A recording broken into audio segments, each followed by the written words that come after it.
자, 계속해서 51페이지 주의의 안분 계산의 특례 한번 해볼까요? 요것도 은근히 중요하죠. 은근 중요합니다. 양가로 1번의 과표 안분 계산의 특례라고 해서 공통매입세액을 사용면적 비율로 안분 계산하면 과세표준도 사용면적 비율로 안분하라는 건데 어려운 말 아니죠.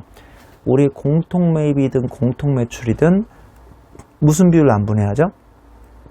매출액 비율로 안분해야 하는데 건물 같은 거 지을 때는 면적 비율 안분으로 하는 게 더 빨라요.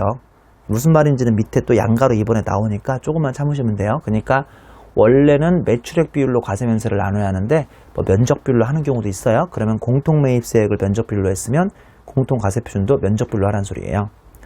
양가로 2번 공통매입세액 안분계산 특례라고 해서 반가로 1번 해당 과세기간에 구입한 재화를 바로 그 과세기간에 공급한 경우죠.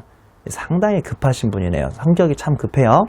이번 기회에 윤전기를 광고랑 신문에 사오려고 공통매입했다가 이번 기회에 그 윤전기를 또 바로 되팔아버려요. 상당히 성격이 급하죠. 동그라미 1번 신규 사업자는 아까 배운 것처럼 옆 페이지 동그라미 3번입니다. 신규 사업자. 이 사람은 진짜 바쁜 사람이죠. 왜 바쁜 사람인지 아시겠어요? 보세요. 진짜 바쁜 사람이니까.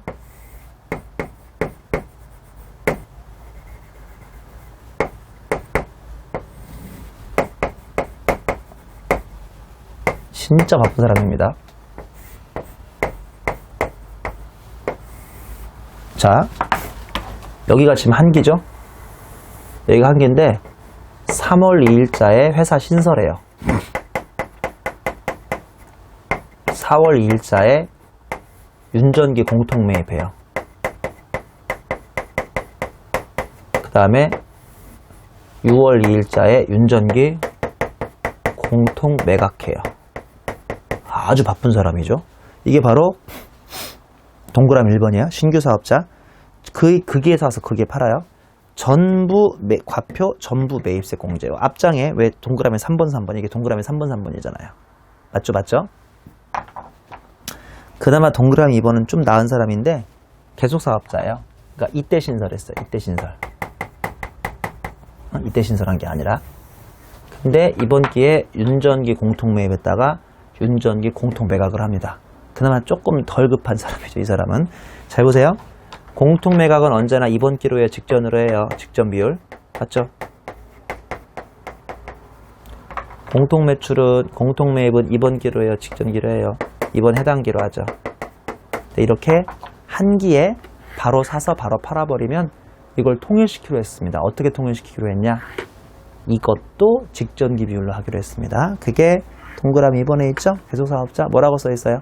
과세표준의 안분계산 방법을 따름 즉 직전기 과세기간 과세비율로 나눈다라고 되어 있습니다. 맞죠? 자, 반가로 2번 보시죠. 공급가액이 아예 없어버리는 경우죠. 이런 경우도 상당히 많아요. 보면 공급가액 비율로 안분할 수 없으므로 대용치를 사용할 수밖에 없다고 되어 있어요. 이거 상당히 많아요. 이런 경우요. 잘 보세요. 이게 실무에서도 중요하지만 우리 강의 목적으로도 중요합니다. 제가 건물 짓는 걸로 즉 이 동그라미 3번으로 설명드릴게요. 동그라미 3번. 잘 보세요. 저는요. 의사예요. 의사. 닥터.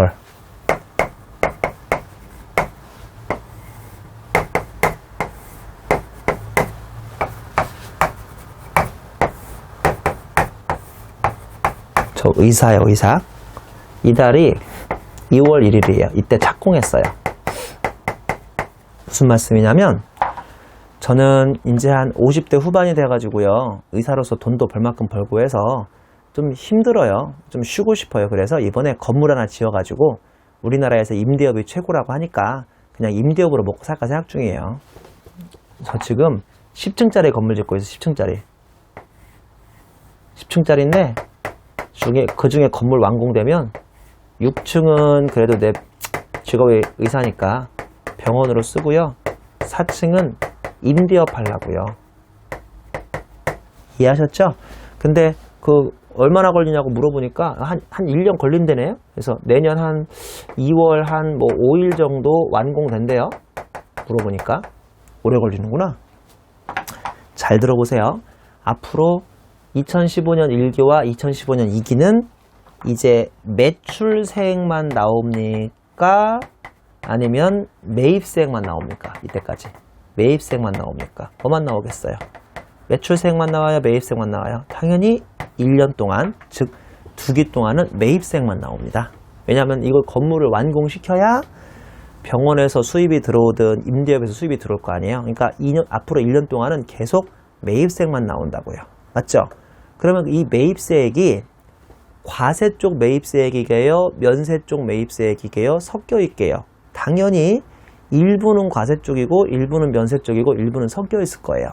예를 들어서 이 병원에 들어가는 그 의료 기자재 있죠? 그거 사면 그거는 당연히 면세 쪽 매입세액인데 그게 아니고요. 뭐 전체 건물 짓는 시멘트, 철골 같은 게 들어가거나 하는 것은 다 공통 매입이실 거라 이거죠. 이해하셨죠? 이 공통 매입 중에 어디 부분만 매입세 공제를 받아야 합니까? 임대업 부분이에요? 병원 부분이에요? 이게 면세고 이게 과세 아닙니까? 그래서 임대업 부분만 매입세 공제를 받아야 돼요.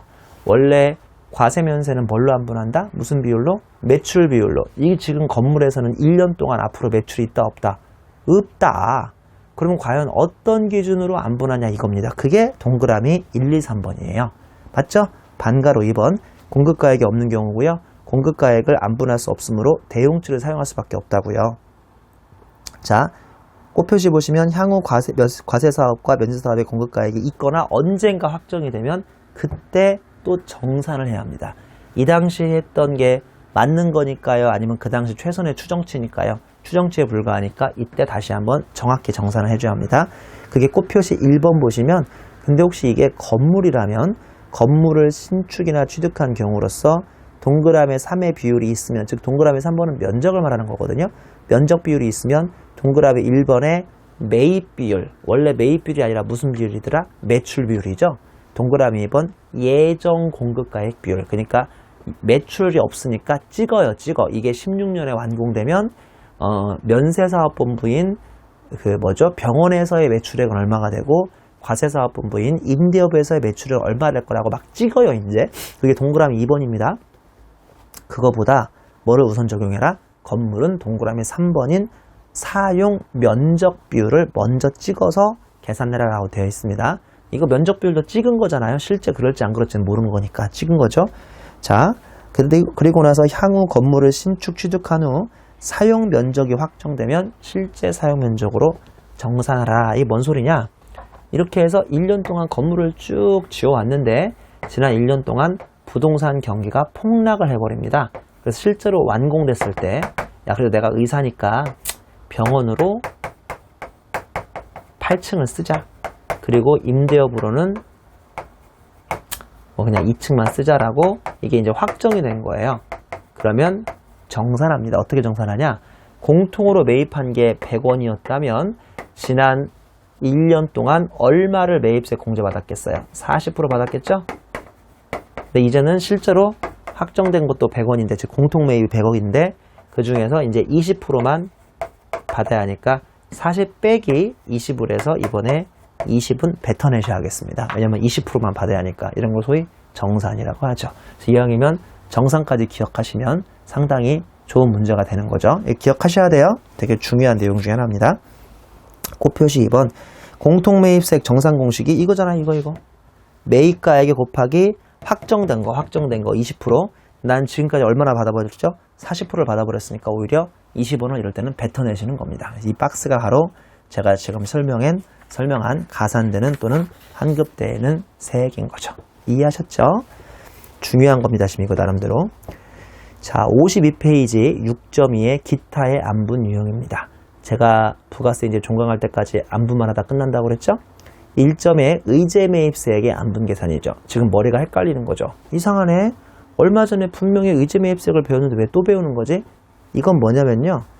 과세면세 겸용사업자의 의제매입세 공제예요. 그러니까 지난번에 배웠던 의제매입세액의 로직과 지금 막 배웠던 과세면세 안분 두 개를 짬뽕만 적절히 시키시면 되는 겁니다. 한번 읽어보죠. 양가로 1번의 의미. 과세면세 겸용사업자가 면세 농산물 등을 구입해서 과세에만 사용하는 게 아니라 과세 면세에 같이 사용합니다. 왜냐하면 이 사람은 지금 경영사업자니까요. 그 경우 실주의 귀속에 따라 의제매입세액 공제 대상인지를 구분하라고 되어 있습니다.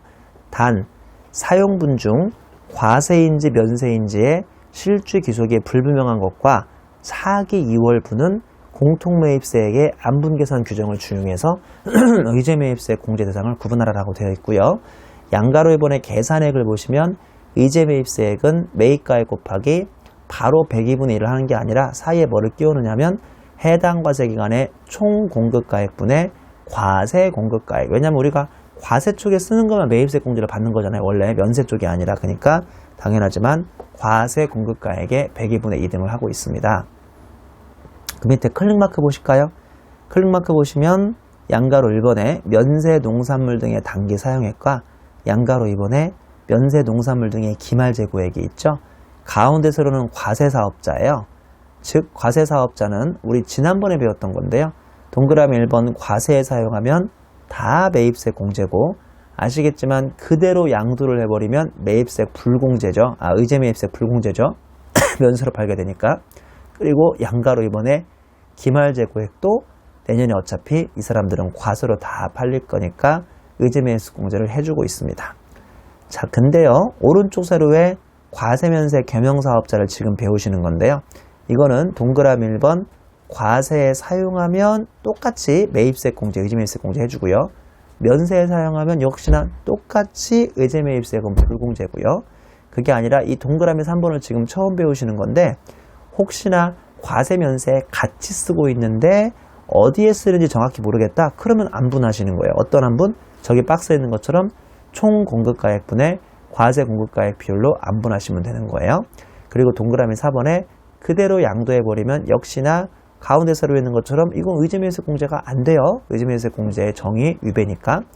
근데 양가로 2번에 면세 농산물 사온 게 아직 기말에 과세에도 면세에도 투입 안 되고 있으면 이때 또 한 번 안분 계산을 합니다.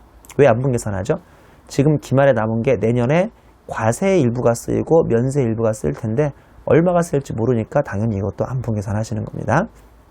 다시 한번 정리하자면 과세 면세 사업자의 의제매입세 안분 계산은 가운데 세로에 그냥 일반 생 과세 사업자에 비해서 2번 더 안분 계산하셔야 하는데, 그게 오른쪽 세로에 있는 것처럼 과세에 썼는데, 그러니까 쓰긴 썼는데 공통 사용 중 귀속 부분이 불분명한 부분이 있으면 안분 계산하시는 거고요.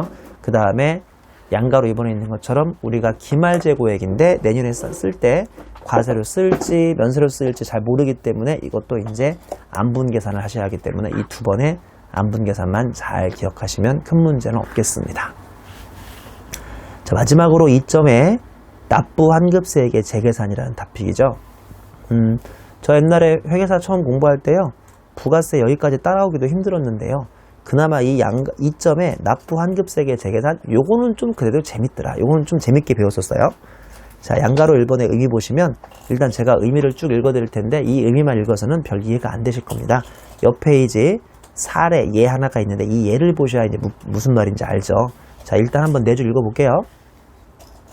사업자가 과세 면세 사업에 공통으로 사용하는 감가상각 자산에 대해서 공통매입세액의 안분 계산을 적용했는데 화살표에서 보시는 것처럼 이후 과세기간에 면세 비율이 증감돼 버리죠. 증감이라 하면 증가가 될 수도 있고 감소가 될 수도 있죠. 그런 경우에는 당초 받았던 공통매입세액 안분 비율이 바뀌어야 하므로 이 비율을 다시 계산하셔야 하는데 이 결과 납부 또는 환급세액의 재계산이 발생을 하고요. 향후 면세 비율이 증가하면 매입세 공제가 증가될 테니까, 왜 면세는 매입세 불공제잖아요. 그러면 매입세 불공제가 증가하면 나한테 세금을 더 내라는 소리고, 즉 납부세액이 나오고요. 향후 면세 비율이 감소하면 매입세 불공제가 감소하니까 이때는 나한테 유리한 거여서 환급세액이 나옵니다. 이해되세요? 잘 안 되시죠? 자, 옆 페이지 한번 예를 볼게요. 옆 페이지 예를 보시면 이거 보면 좀 쉬워요.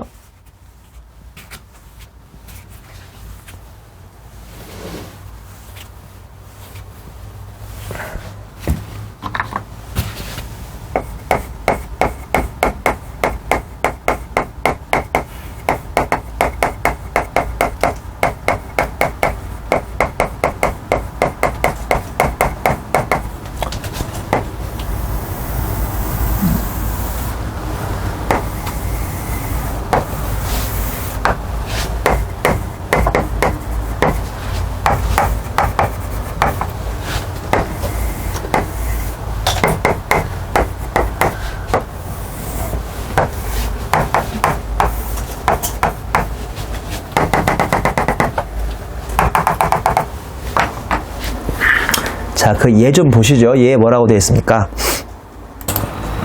2015년 1기의 윤전기를 공통매입세 100으로 구입했죠.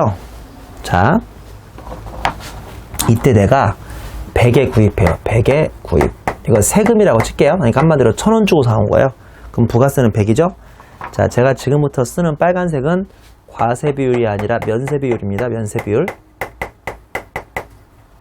30%, 50%, 46%, 42%라고 가정하겠습니다. 그러니까 과세 면세를 같이 파시는 분이 언제나 과세하고 면세 비율이 똑같은 건 아니에요.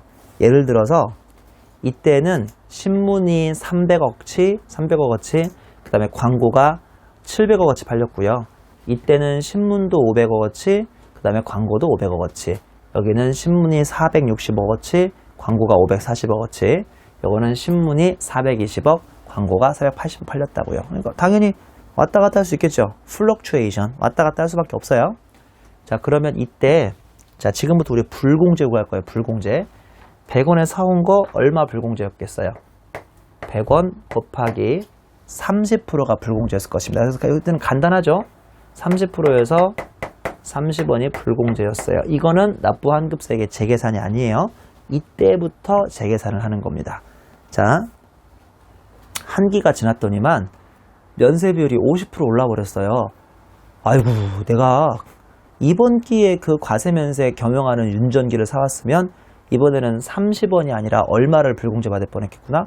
50원을 불공제 받을 뻔했겠구나 라고 하는 거죠. 자, 그러면 다시 정말 계산해 보시는 거예요. 100 곱하기 50%를 불공제 받을 뻔했겠구나가 아니라 당연하지만 앞에 이미 얼마 받았으니까 30%를 불공제 받았으니까 이번에 추가 얼마를 더 불공제를 받으면 돼요? 추가 20원을 더 불공제를 받으시면 돼요. 가 아니죠.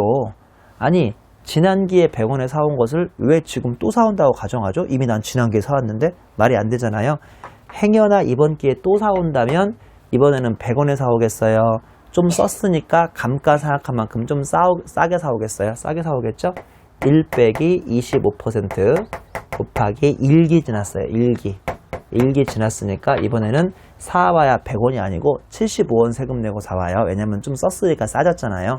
거기에 20%니까 15원이 불공제죠가 아니라 불공제를 더 받을 뻔했으니까 이걸 소위 납부세액이라고 해요. 환급세액이라고 해요. 나에게 불리한 납부세액이라고 부르는 겁니다. 뭔지 아시겠죠? 난 재밌었는데. 자, 또 한 기가 지났습니다.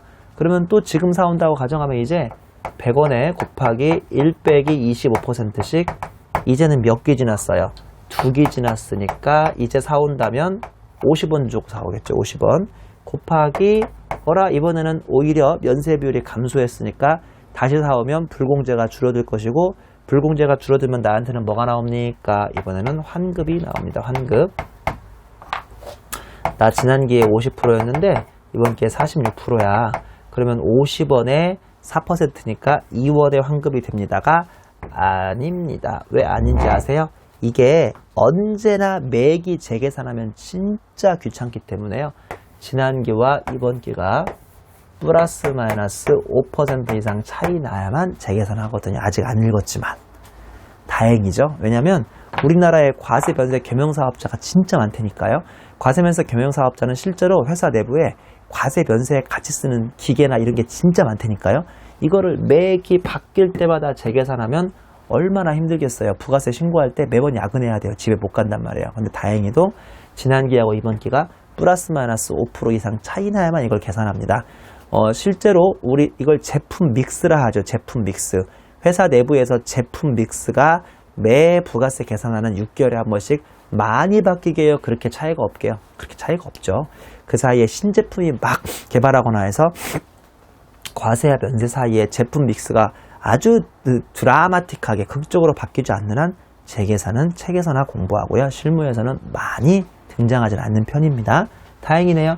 자, 그럼 그 다음 기 보면 이제 우리는 안 속죠. 왜냐하면 계산을 할 필요가 없잖아요. 지난기랑 플러스 마이너스 5% 차이가 안 나니까. 가 아니고 지난기랑 비교하는 게 아니라 지난 계산기랑 비교합니다. 지난 계산기. 이게 지난 계산기죠. 그러면 이번엔 계산해야겠군요.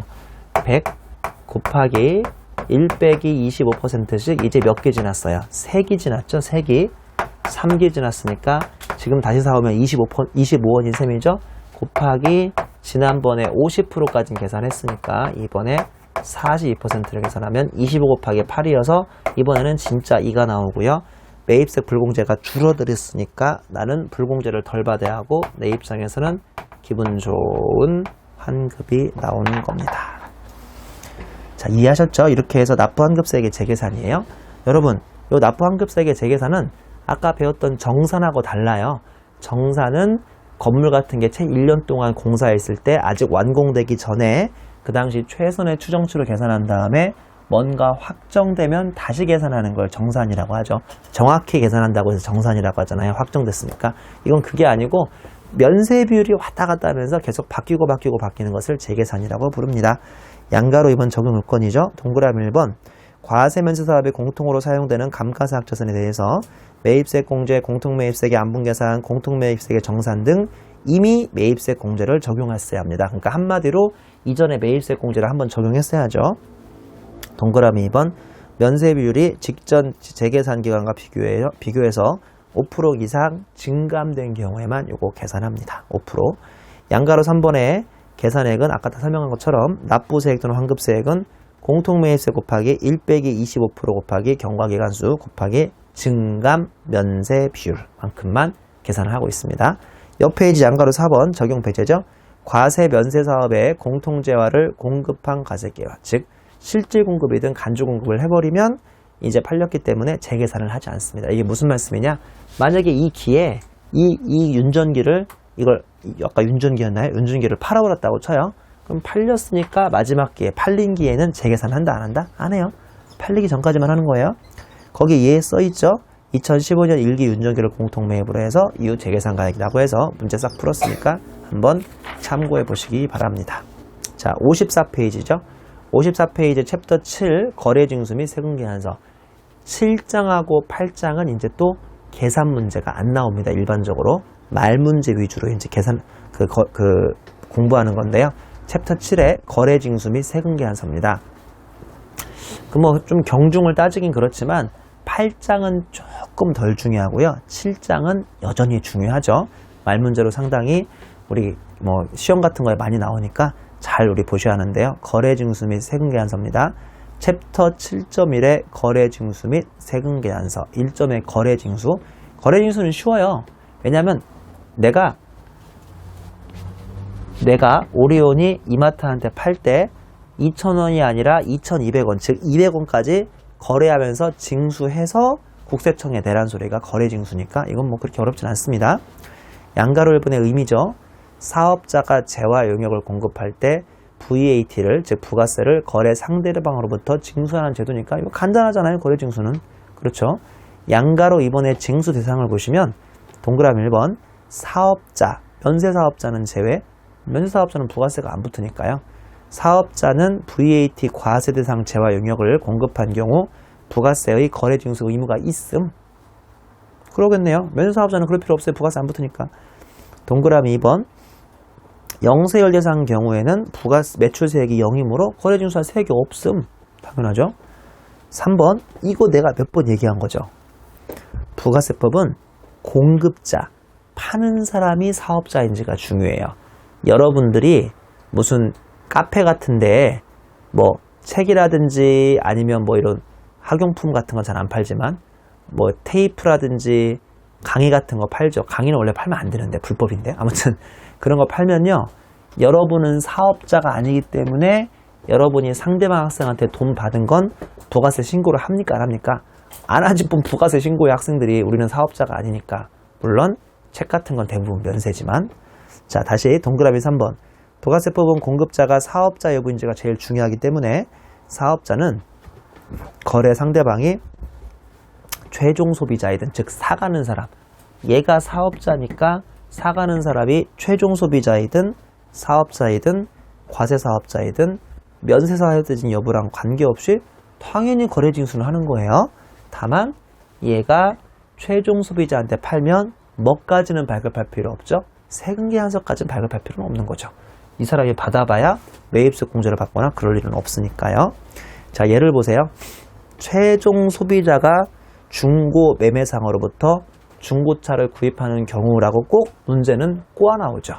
자, 주어는 누굽니까? 최종 소비자지만 이 물건에서 물건을 판 사람은 최종 소비자인가요? 중고차 매매상인가요? 중고차 매매상이죠.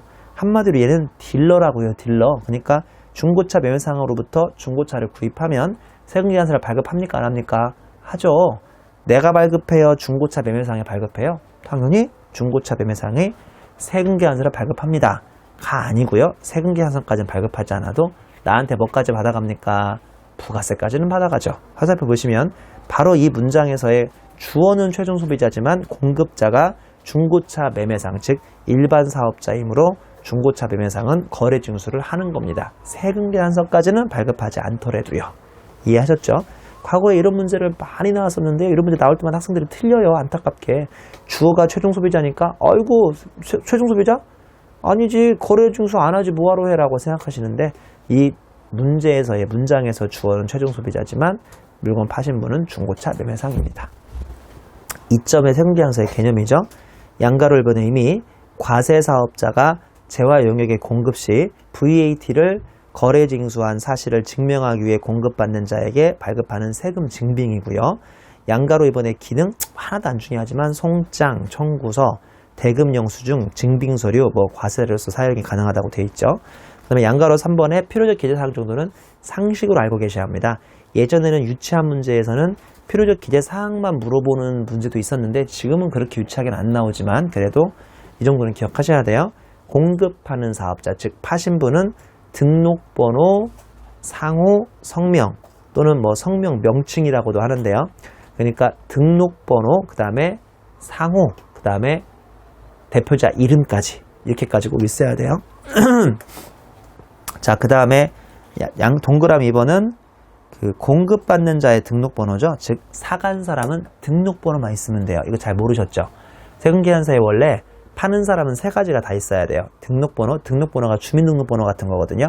10자리입니다. 등록번호, 상호, 회사 이름, 그 다음에 사장님 이름까지, 상호 성명까지. 근데 공급받는 자, 사가는 사람은 등록번호만 있으면 돼요. 동그라미 3번, 작성 연월일, 동그라미 4번, 공급가액과 세액. 오리온 입장에서 2,000원 더하기 200원, 얘 입장에서 3,000원 더하기 300원이 다 있어야 한다는 거죠. 주, 동그라미 1번, 공급받는 자. 사가신 분은 상호, 성명 이런 거 필요 없습니다. 꼭 이게 필요적은 아니에요. 주소, 공급 연월일, 작성 연월이라고 공급 연월일은 다른 거거든요. 이것도 꼭 필요한 건 아니니까 임의적 기재사항이고요. 잘 보세요. 동그라미 1번, 필요적 기재사항을 놓쳐버리면 공급자, 즉 세금계산서의 필요적 기재사항을 한두 개 빼뜨리면 공급자는 가산세예요. 공급받는 자는 매입세 불공제고 가산세는 없습니다.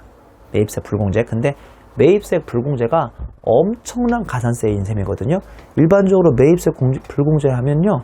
우리 2,200원에 사온 거 200원 못 돌려받는 거니까 9.09%의 가산세가 있는 셈이니까 상당히 무서운 거죠. 매입세 불공제이기 때문에 별도의 가산세까지는 안 물리나 보죠. 에 페널티가 있다는 것도 기억하셔야겠습니다. 자, 3점의 세금계산서의 기타 사항이죠. 이게 말은 기타 사항이지만 상당히 중요한 내용들이 많이 있으니까 잘 보셔야 합니다. 자, 양가로 1번 세금계산서 발급 특례죠. 아래의 경우에는 재화 용역에 공급한 달에 다음 달 10일까지 세금계산서를 발급할 수 있음이라고 되어 있습니다. 다음 달 10일까지예요. 요 다음 달 10일은 너무 기본적이니까 여러분들이 꼭 기억하셔야 합니다. 자, 실무에서는요. 예를 들어 볼까요? 제가 9월 30날 창원에서 감사를 해주고 9월 30날 밤 기차나 아니면 비행기로 올라오고 있어요. 가만히 있어봐. 오늘 9월 30일이잖아. 이번 달까지 빨리 세금계산서 끊어야 하는데, 왜냐면 세금계산서는 내가 감사해줬으니까 내가 끊는 거거든요. 감사업체가 나한테 끊어주는 게 아니에요. 근데 9월 30일에 막 비행기 타고 기차 타고 올라오면서 어떻게 끊어요?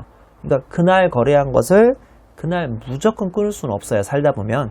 그러다 보니까 9월 30일 날까지 거래한 것은 무조건 그 다음 10일까지, 즉 10월 10일까지만 끊으면 날짜가 9월 30일로 찍히게요, 10월 10일로 찍히게요, 9월 30일로 아무 문제 없이 찍힙니다. 꼭 기억하셔야 돼요. 기본적으로 꼭 이번 달 거래는 다음 달 10일까지만 발급하면 아무 문제가 없습니다. 그러면 날짜도 9월 달에 지키죠. 예전에 이런 문제들이 많이 나왔어요. 다음 중 1기 과표를 계산하시오. 6월 1일 10억, 6월 15일 5억. 그 다음에 꼭 하나 7월 1일 가로 열고 6월 30날 공급한 것을 하루 늦게 7월 1일날 발급했다라고 해서 이거 3억. 자, 그러면 1기 과표는 15억이게요? 18억이게요? 정답은 15억입니다. 제발 이런 문제는 안 나왔으면 좋겠어요. 이런 출제 교수들 안 돼요. 이런 문제 내시면. 왜냐면 6월 30일 공급한 거요. 7월 10일까지만 발급하면 된다니까요. 6월 30일날 공급한 거 7월 10일까지만 발급하면 날짜가 6월 달에 찍힌다, 7월 달에 찍힌다, 6월 달에 찍히는데 무슨 7월 1일날 발급했대요. 이거 말도 안 돼요. 7월 10일까지만 발급하면 6월 30일날로 찍히는데 여러분 틀리라고 6월 30일날 공급한 것을 하루 늦게 7월 1일자로 발급했다라고 엄한 소리 하는데 6월 30일날 공급한 것은 7월 10일까지만 발급하면 일자가 6월 30일로 찍힌다니까요. 이런 문제는 좀 안 나왔으면 좋겠습니다. 근데 우리는 뭐 이런 문제 나오면 그냥 당연히 이 두 개만 더해야 하고 이건 더하지 말란 소리입니다. 자, 동그라미 1번. 거래처별로 일여거래, 일여거래는 달력 한 장이죠. 즉 9월 한 달 동안 판매한 것은 9월 말까지, 9월 말, 즉 내년, 다음 달 10월 10일까지 일여걸 한 달. 거래처별로 일여거래 공급가액을 합계해서 해당 월의 말일자, 즉 9월 30일자를 발행일자로 해서 세금계산서를 다음 달 10일까지만 발급하면 돼요. 이걸 우리가 소위 월합계 세금계산서라고도 많이 얘기하죠. 동그라미 2번 거래처별로 일여거래 이내에서 사업자가 임의로 정한 기간 꼭 한 달이 아니어도요. 뭐 9월 1일부터 9월 15일까지 정해서 9월 말까지만 발급하면 되는 거예요. 합계해서 그 기간의 종료일자 아니면 9월 1일부터 9월 15일까지 했으니까 9월 15일자로 이거 아무도 이렇게 안 합니다. 다 동그라미 1번으로 하거든요. 그냥 마지막 날인 9월 30일자로 하고 있어요. 근데 한 달 안에서 임의로 또 9월 1일부터 9월 15일 아니면 9월 6일부터 9월 17일 이것도 가능합니다. 그 기간의 마지막 날짜를 종료일자로 해서 발행일자로 할 수도 있고요. 동그라미 3번 관계 증명서류 등에 따라서 실제 거래 사실이 확인만 된다면 해당 거래일자를 또 발행일자로 해서 세금계산서를 발급할 수 있으니까 이건 또 동그라미 1번이 한 달, 동그라미 2번이 한 달 안에서 특정 기간, 동그라미 3번이 어떤 특정한 일자인 거죠. 뭐 1, 2, 3번 다 제한 없이 발급은 가능합니다. 양가로 1번의 수정세금계산서는 또 다음 시간부터 좀 내용이 기니까 강의하도록 하겠습니다.